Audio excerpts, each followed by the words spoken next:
Bharatiya Janata party ने अपने चुनाव अभियान को दो तरीके से जनता के सामने प्रस्तुत करने का काम किया है।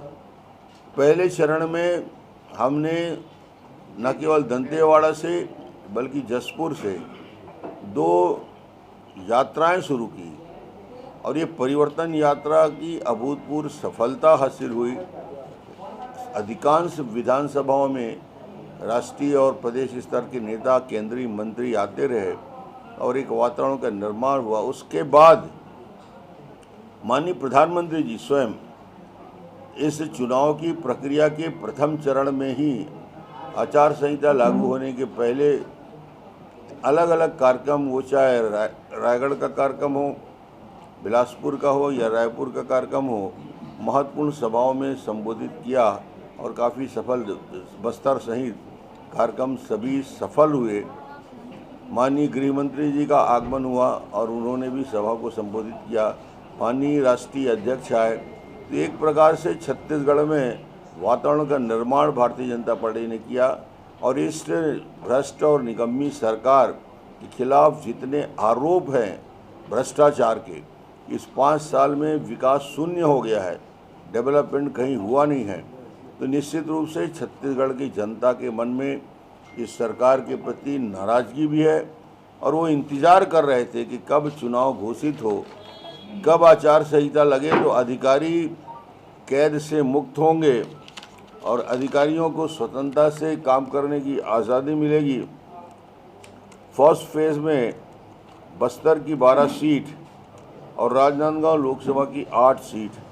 फेज़ 1 का जो चुनाव होने वाला है वो 20 विधानसभा सीटों पे बस्तर पूरा और राजनांदगांव लोकसभा क्षेत्र का, और दूसरे फेज़ में जो सेकंड फेज़ होगा उसमें 70 सीटों में मतदान होगा, जो दूसरी तारीख को 17 नवंबर को होने वाला है। सर, ये बस्तर संभाग नहीं, समय देखिए, भारतीय जनता पार्टी ने तो बहुत पहले टिकट भी डिक्लेयर कर दिया, लोगों को तैयार भी कर दिया, मानसिकता भी बना दिया, तो उतना पर्याप्त होता है लोगों से संपर्क करने का।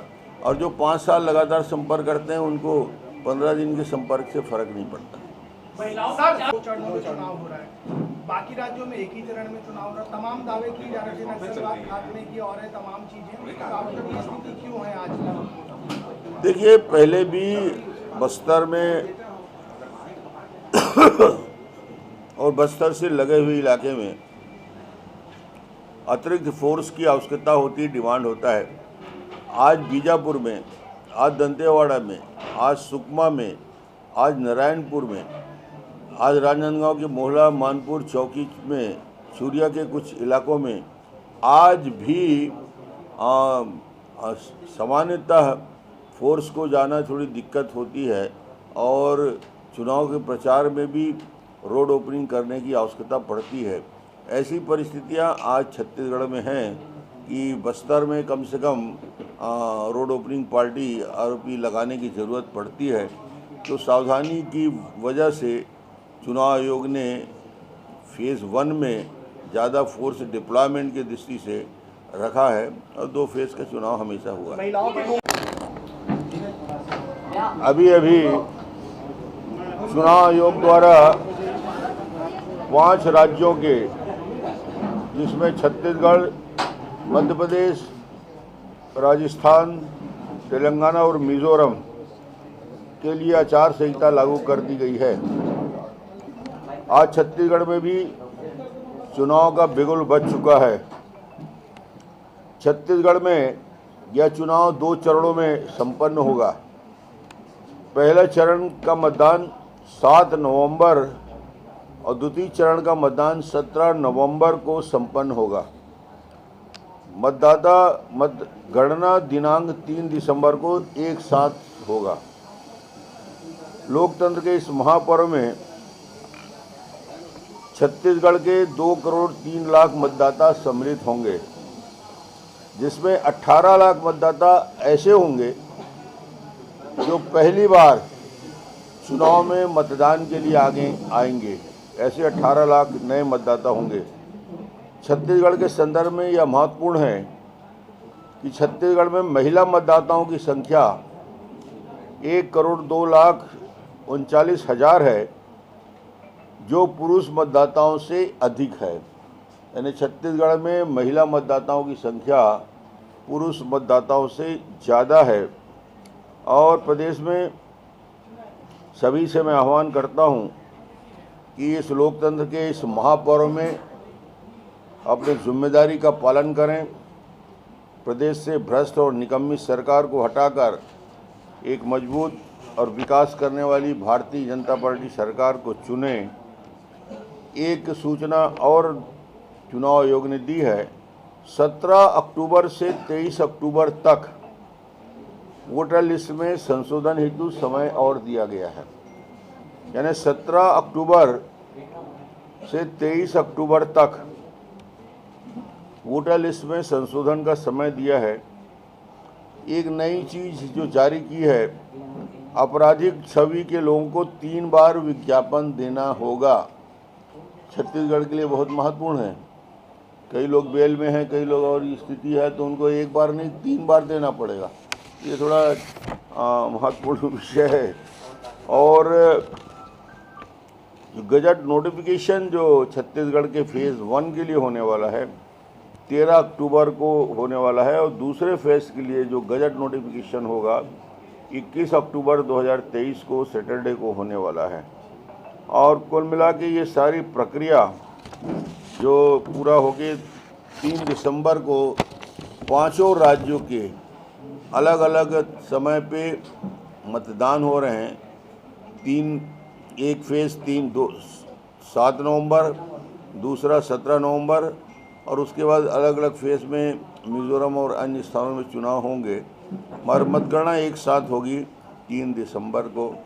मैं समझता हूं कि आज आचार संहिता लागू हो गई है, और सभी मतदाता बंधुओं से मैं यही आग्रह करूंगा कि आप सब ज़्यादा से ज़्यादा संख्या में इस मतदान में हिस्सा लें और प्रजातंत्र के इस पर्व को निश्चित रूप से सफल। की बात करें तो विकासदाताओं के लिए इस बार कितने सीटें वहाँ से चुनौतीपूर्ण है कि इस बार लग रहा है कि आसान रहेगी वहाँ? बस्तर में जैसा मैंने अनुभव किया है, जैसे मैं यात्राओं में देखा हूँ, तो इस बार बस्तर और सरगुजा, जहाँ दोनों ट्रैवल क्षेत्रों में भारतीय जनता पार्टी की स्थिति बहुत कमज़ोर थी, हम सीट नहीं जीत पाए थे, और इस बार एकदम उल्टा नज़ारा देखने को मिलेगा। और भारतीय जनता पार्टी न केवल सरगुजा में, बस्तर में और सरगुजा में दोनों स्थानों में बहुत आगे बढ़ के ज़्यादा से ज़्यादा सीट में जीतेगी। समय थोड़ा कम मिला है। 7 बार से सांसद रहे रमेश बैस की संलिप्तता महादेव ऐप के आरोपी के साथ आ रही है, और उनके परिवार के साथ नज़दीकी है। ये इसके बारे में आप मुझे जानकारी तो नहीं है, मगर ये जानकारी है मुख्यमंत्री भूपेश बघेल के उनके स्टाफ के लोग, उनके साथ काम करने वाले लोग, उनके ओएसडी के लोग, उनके ईडी ने दस्तावेज सहित पेश किया है कि उन्होंने महादेव ऐप के उन लोगों से पैसा लिया है। उसका दस्तावेजी प्रमाण मुख्यमंत्री के सचिवालय के तार महादेव से कैसे जुड़े हैं, ये ईडी ने कार्रवाई करके उनके खिलाफ कार्रवाई करके साबित कर दिया। बाकी लोगों का मुझे जानकारी नहीं है, देखता हूँ। घोषणा भी हो चुकी है, तारीख भी घोषणा हो चुकी है, दूसरी लिस्ट कब तक आ जाएगी? मेरा ख्याल है उसमें ज़्यादा विलम्ब नहीं होगा। भारतीय जनता पार्टी ने करीब काफ़ी कुछ स्क्रूटनी कर लिया है, तो शीघ्र दूसरी सूची भी जारी होगी। विरोध 21 प्रत्याशियों की सूची जारी थी, उस पर विरोध शुरू हो गया। अभी संभावित सूची है, उसमें विरोध, उसको किस तरह से शांत करेंगे आप? देखिए, हर विधानसभा में योग्य 5, 7, 8 लोग रहते हैं जो प्रत्याशी की हैसियत से अपना दावा पेश करते हैं। हर विधानसभा में कहीं न कहीं 4, कहीं 5, कहीं 2, कहीं 6 ऐसे योग्य लोग रहते हैं जो अपना दावा पेश करते हैं, और दावा पेश करने के बाद उम्मीद करते हैं कि उसको टिकट मिल जाए। सबको टिकट देना संभव तो होता नहीं, इसलिए टिकट एक को मिलता है, बाकी 6 के मन में। इस बार भी किस तरीके से महिलाओं की भूमिका रहेगी छत्तीसगढ़ में? महिला मतदाता ज़्यादा है हमारे यहाँ, संख्या में भी ज़्यादा है, तो छत्तीसगढ़ में महिला छत्तीसगढ़ के निर्माण में, छत्तीसगढ़ के विकास में उनकी भागीदारी होती है। और इस बार तो महिलाओं में अतिरिक्त उत्साह है। महिला आरक्षण बिल के पास होने के बाद हमारी बहनों में बहुत उत्साह है और इस बार भारतीय जनता पार्टी को उनका पूरा आशीर्वाद है। नहीं आ रहा है। कांग्रेस में मुख्यमंत्री भूपेश बघेल तो दिखाई दे रहे हैं, लेकिन बीजेपी में क्यों नहीं दिखाई दे रहा? अब तक कोई अनाउंसमेंट भी नहीं। मुख्यमंत्री का चेहरा कांग्रेस में शुरुआत के चुनाव के प्रारंभ जब हुआ था तो इनके बड़े बड़े पोस्टर बैनर में लगते थे, भूपेश है तो भरोसा है। उनको भरोसा था कि भूपेश के चेहरे में चुनाव लड़ा जाएगा, मगर आते आते चुनाव नज़दीक होते होते कांग्रेस ने रणनीति में परिवर्तन किया। अब वो भरोसे की सरकार बोल रहे हैं, भूपेश का नाम हटा दिए। तो ऐसा नहीं है कि कांग्रेस में भी कोई चेहरा को सामने करके चुनाव लड़ रहे हैं, वहाँ भी सामूहिक नेतृत्व में चुनाव लड़ा जाए। 2018 के चुनाव में आपके कार्यकर्ताओं में नाराजगी बैठा रहे हैं, रोज लोगों से मिल रहे हैं, बात हो रही है, चर्चा हो रही है, कार्यकर्ताओं की नाराजगी को दूर करने का प्रयास हो रहा है। तो ये धीरे धीरे सभी लोगों को समझ में आ जाएगा। धन्यवाद साहब।